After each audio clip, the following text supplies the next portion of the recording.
My name is Lu. I was born and raised in Guangzhou, China, an ordinary young man. Since childhood, I had dreamed of seeing foreign cultures with my own eyes, of feeling them with my own skin.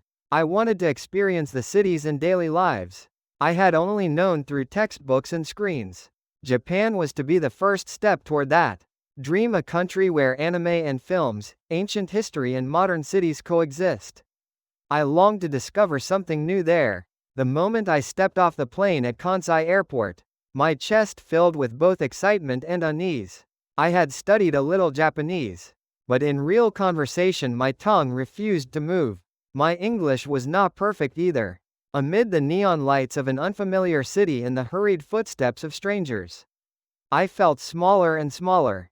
Walking through Dotonbori, I was overwhelmed by its brilliance, the reflections of glowing signs on the river, the laughter of people, the flashes of tourists' cameras.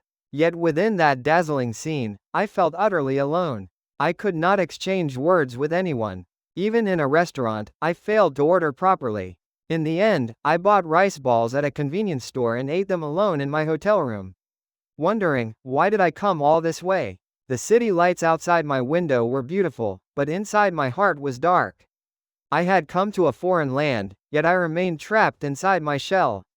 On the second night, wandering a narrow alley, I found an izakaya with red lanterns swaying at its entrance. Laughter and the clinking of glasses spilled out. I hesitated at the door. If I entered, I might face a storm of incomprehensible words and sit awkwardly, drinking alone.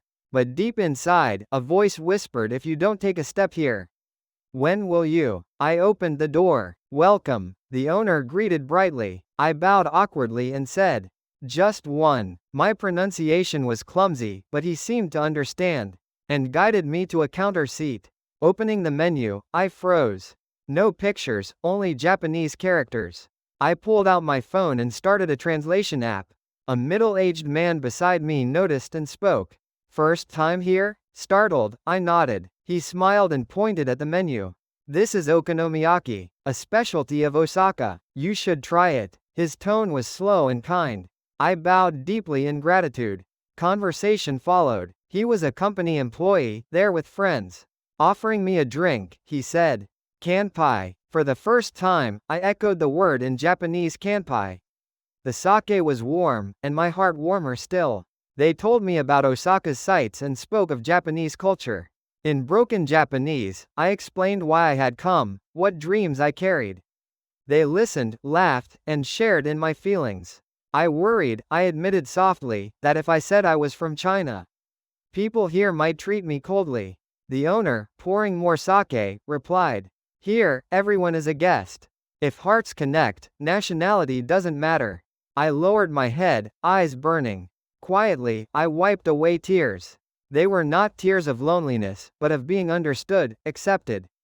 Time flew. Glasses were filled and emptied again. They spoke of company life, family, and travel memories. I spoke of Guangzhou, my family, my friends. Though our languages and cultures differed, we laughed together.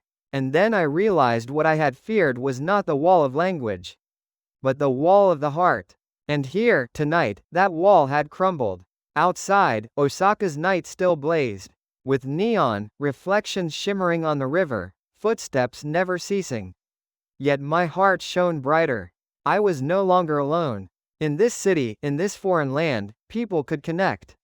I made a vow within myself to meet more people, to share more stories. Even if words are imperfect, even if cultures differ, hearts can still reach each other. Tonight, I had learned that truth.